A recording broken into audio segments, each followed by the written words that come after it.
في الإلهية الصمد الذي يقصده بالمسألة جميع البرية الواحد الأحد المنزه عن الكمية الحي القيوم على الأبدية الأول الآخر من غير بداية في الأولية الظاهر الباطن من غير نهاية المقضية شارع الحلال والحرام ومبين الأحكام بالأحكام الذي فرض علينا الثبوت في دين الإسلام وحتم علينا الصلاة والصيام والزكاة والحج بالإحرام وأشهد أن لا إله إلا الله وحده لا شريك له شهادة تجمع صدق القول وصحة النية وأشهد أن سيدنا محمدا عبده ورسوله لإزحاق الباطل أديان الجاهلية فقد بلغ الرسالة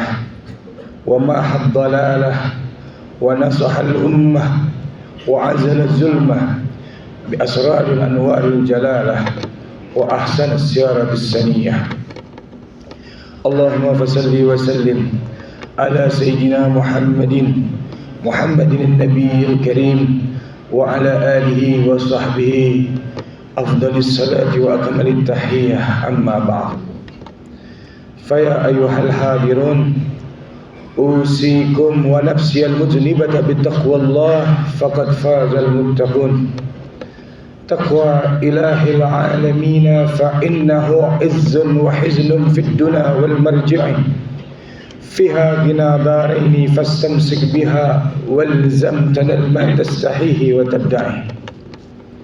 Ma'asyiral hadirin jamaah sidang Jumat yang insyaallah dimuliakan oleh Allah Subhanahu wa taala.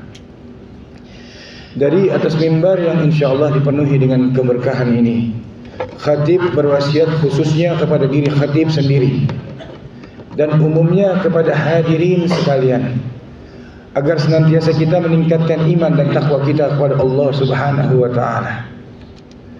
Di dalam tafsir Sawi dijelaskan takwa bimakna imtisali awamirillah wajtinabin nawahihi fi syirri wal ahlaniyah. Takwa dalam arti patuh, taat, tunduk kepada perintah Allah dan menjauhkan segala larangan-larangan Allah Subhanahu wa taala. Ma'asyiral hadirin, tak terasa hari ini kita sedang berada di pertengahan bulan yang mulia, bulan Ramadan.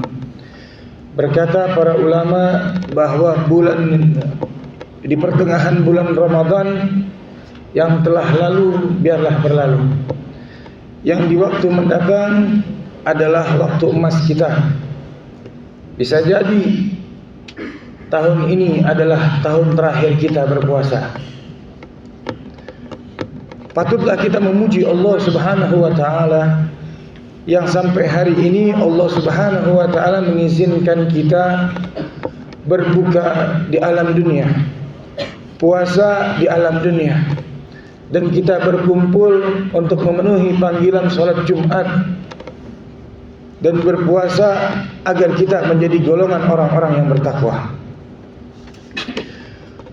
Maka Allah lah yang mempunyai kehendak atas diri kita semuanya, dan Allah lah mustaghniyan an kulli ma siwahu wa muftakhiran ilaihi kullu ma adahu. Allah tidak membutuhkan segala makhluknya. Allah tidak butuh kita, tapi kita segala sesuatunya membutuhkan Allah Subhanahu wa taala. Dan dialah Allah pemilik kerajaan langit dan bumi yang membentangkan daratan dan lautan dan mendingikan langit tanpa tiang. Dialah Rabbul Alamin Jalla Jalaluh. Yang kita lihat saat ini, iman banyak terampas hadirin. Banyak orang-orang muslim yang mengaku dirinya Islam, tapi mereka tak peduli dengan akidahnya sendiri. Mereka tak peduli dengan imannya sendiri. Bahkan kata Nabi Muhammad sallallahu alaihi wasallam, "Sayati ala ummati zamanun la yabqa minal Islam illa ismuh." akan datang suatu masa, suatu wilayah kepada umatku tidak tersisa agama Islam terkecuali hanya tinggal namanya saja. Wala yabqa minal Qur'ani ila rasmuh. Tidak tersisa dari Al-Quran kecuali hanya tinggal tulisan atau gambarnya saja. Masajiduhum amiratun kharaba minal huda. Masjid-masjid mereka pada zaman itu banyak, ramai, makmur, indah, bagus, tapi sudah tidak ada lagi orang yang mau sholat berjamaah di dalamnya. Tidak mau dipenuhi oleh orang-orang umat Nabi Muhammad.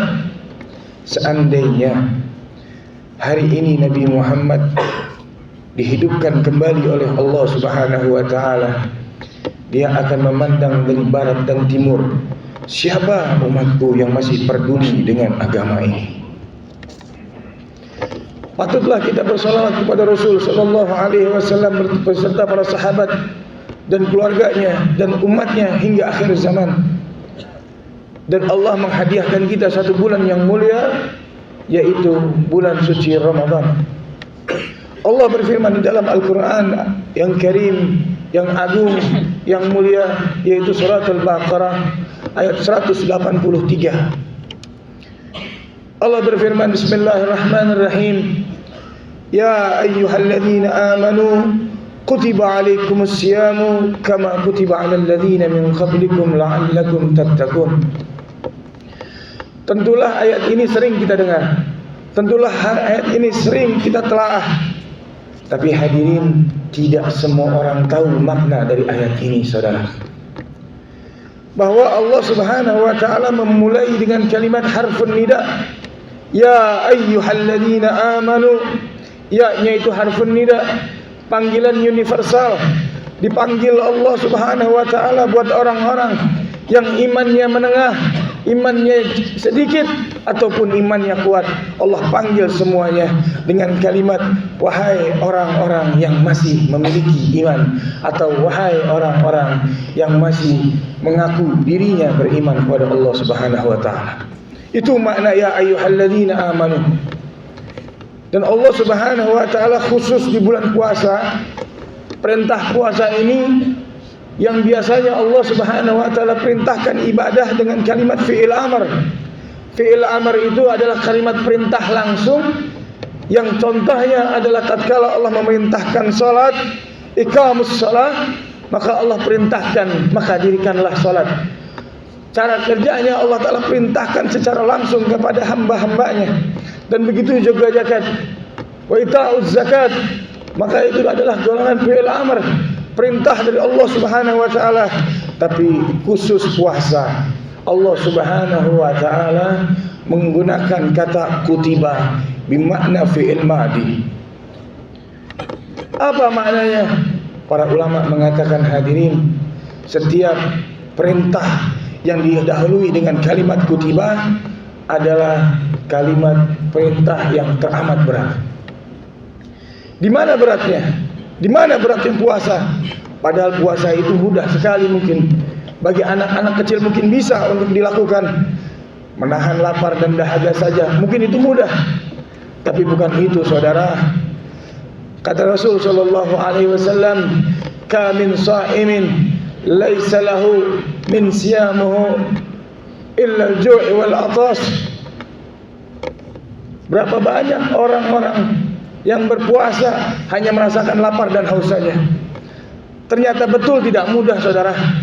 Kalau kita lihat, kita teliti dari kalimat tersebut, Al-Imam Abu Hamid bin Muhammad Al-Ghazali di dalam kitabnya Ihya Ulumuddin dijelaskan bahwa puasa itu ada 3 tingkatan, saudara.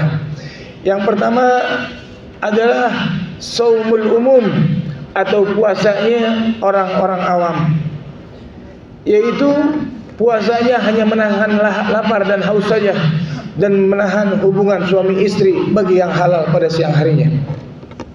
Tentu hal ini mudah, saudara. Hal ini mudah untuk dilakukan. Tapi Al-Imam Abu Hamid menjelaskan untuk shaumul khusus, tingkatan yang kedua adalah orang yang menahan lapar dan haus setelah dia itu menjaga daripada lisannya, menjaga dirinya, menambah ibadahnya, maka itulah saum yang Allah Subhanahu wa taala nantikan, yang sampai Allah Subhanahu wa taala berfirman di dalam hadis qudsinya, kullu amal ibnu adam lahu fa in illa siyam fa innahu li wa ana adzibih. Semua amal perbuatan anak keturunan Adam untuknya, illa siyam, kecuali puasa, fa innahu li wa ana adzibih. Puasa itu kepunyaanku dan akulah yang akan membalasnya. Allahu akbar. Luar biasa saudara. Mudah-mudahan minimal kita masuk dalam kategori tingkatan yang kedua. Kita tidak menggunjing orang, tidak marah, tidak membenci sesuatu hal yang tidak dibenci oleh Allah Subhanahu wa taala. Dan kita lebih banyak sabarnya pada saat kita berpuasa, saudara. Dan yang terakhir, kata Imam Abu Hamid bin Muhammad Al-Ghazali, dikatakan adalah saumul khususil khusus. Ini biasanya puasa-puasanya para anbiya, puasa-puasanya para nabi, puasa-puasanya para sahabat, puasa-puasanya para wali-walinya Allah Subhanahu wa taala. Puasa yang dimana selain dia menahan lapar dan hausnya, menahan kemaluannya, memperbanyak ibadahnya, dan dia memberikan gambaran buat kita, dia sakhawatin nafs, bermurah hatinya, hatinya berlemah lembut, saudara, hatinya berkasih sayang, saudara, hatinya terjaga, hatinya tersimpan oleh Allah Subhanahu wa taala dalam naungan kasih sayangnya, maka tidaklah yang tersebar dalam lisannya, dalam perbuatannya, terkecuali kemanfaatan untuk orang banyak, saudara. Mumpung masih ada waktunya, perbanyaklah amal pada bulan ini, karena puasa itu teramat indahnya. Allah Subhanahu wa taala melipat gandakan setiap pahala yang biasanya pahala Allah taala banjarkan 1 hingga 10, khusus di bulan puasa Allah Subhanahu wa taala lipat gandakan dari mulai 10 hingga 700 kali lipat, saudara. Jadi perbanyaklah berkebaikan di bulan-bulan ini. Anggap saja puasa hari ini adalah puasa terakhir buat kita, saudara. Sebagaimana Sayyidina Utsman bin Affan, Sayyidina Ali bin Abi Thalib, seorang sahabat Rasulullah sallallahu alaihi wasallam, yang kisah ini sebagai penutup berkhutbah kita ini. Beliau adalah seorang sahabat Nabi yang Nabi gambarkan tatkala berdua dengan Sayyidina Ali bin Abi Thalib. Dia bilang, ya Ali, anta minni bimanzilati Musa bi Harun alaihi salam. Engkau bagiku seperti kedudukan Nabi Musa dan Nabi Harun alaihi salam, teramat dekatnya. Saking dekatnya pada Rasulullah sallallahu alaihi wasallam, sampai satu waktu di bulan Ramadan, Sayyidina Ali bin Abi Thalib, beliau berpuasa, dan dia bermimpi sebelum berpuasanya, dia bermimpi Sayyidina Rasul sallallahu alaihi wasallam.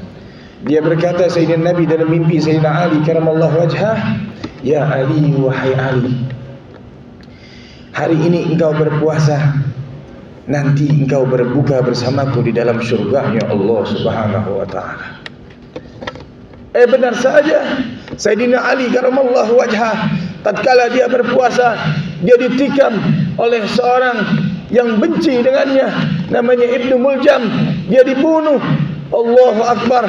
Benar kata Rasulullah sallallahu alaihi wasallam bahwa Sayyidina Ali berbukanya di dalam surga bersama Rasulullah sallallahu alaihi wasallam. Hadirin, mudah-mudahan kita Allah taala akui sebagai hamba-Nya. Mudah-mudahan nama kita tercatat dalam babur rayyan, dalam pintu-pintu orang-orang yang berpuasa, dalam pintu-pintu orang yang bertakwa. Karena tatkala surga Allah ciptakan, dia berkata, wahai Allah, lima khalaqani atau halaktani, untuk apa kau ciptakan aku?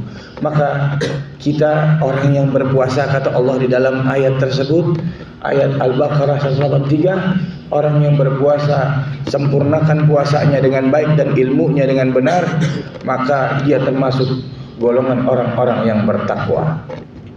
Maka kata surga tatkala dia diciptakan, kata Allah tatkala surga diciptakan, antas sakhiyun wa taqiyun, engkau buat orang-orang yang dermawan dan orang-orang yang bertakwa kepada Allah Subhanahu wa taala. Inna ahsanal kalam kalamullah malikul alam. Wallahu subhanahu wa ta'ala yaqul wa biqawli yahtadil muhtadun. A'udzu billahi samii'il 'aliim minasy syaithaanir rajiim. Kullu man 'alaiha fan wa yabqa wajhu rabbika dzul jalali wal ikram. Wa may yad'u ma'allahi ilahan akhar la burhana lahu bih fa innama hisabuhu 'inda rabbih innahu la yuflihul kafirun. Wa qur rabbi ighfir warham wa anta khairur rahimin. Barakallahu li wa lakum fil Qur'anil 'azim wa nafa'ani wa iyyakum bima fihi minal ayati wa dzikril hakim. أقول قولي هذا فأستغفر الله العظيم لي ولكم ولوالدي ولجميع المسلمين فاستغفروه إنه هو الغفور الرحيم.